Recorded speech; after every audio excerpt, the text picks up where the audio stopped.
AB 553 is legislation that is responsive to a series of informational hearings that the Assembly Committee on Colleges and Universities held earlier this year, addressing the lack of intellectual diversity on UW campuses and how this affects outcomes and the Wisconsin workforce.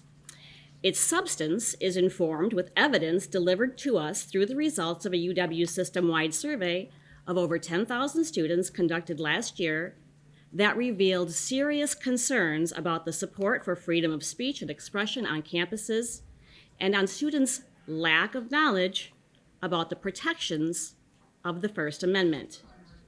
AB 553 seeks to establish freedom of expression and academic freedom standards on University of Wisconsin campuses and technical colleges across the state. It also outlines due process standards and penalties for those who violate these standards. This legislation enshrines the principles of University of Wisconsin System Regent Policy 4-21 into law for the purpose of clarifying and protecting the First Amendment rights of students, staff, and visitors on UW campuses going forward.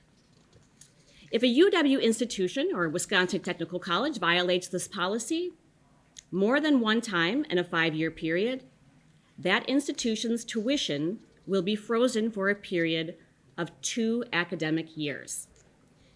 In an abundance of testimony throughout this session, we heard from many stakeholders that Policy 4-21 has no teeth. There are no penalties for violations. AB 553 addresses this. Enforcement of 4-21 is inconsistent, they say, and some administrations inequitably apply these rules.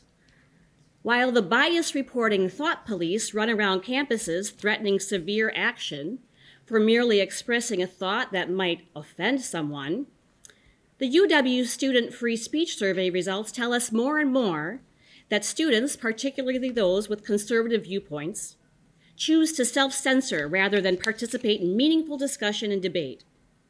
Many are choosing not to attend UW schools at all. Increased campus trends of using tactics such as the heckler's veto, disinvitation, and differences of fees for security for speakers threaten our commitment to the Wisconsin idea. This is not education. This is not what most students want. Students choose post-secondary education to broaden their minds. They don't want to invest small fortunes into echo chambers of narrow groupthink that will not only keep them in the dark, but will also not help them down a successful career path. There is a direct correlation between the declining enrollment on UW campuses and the perceived lack of support for free speech. This is a crisis for our universities and a crisis for our workforce.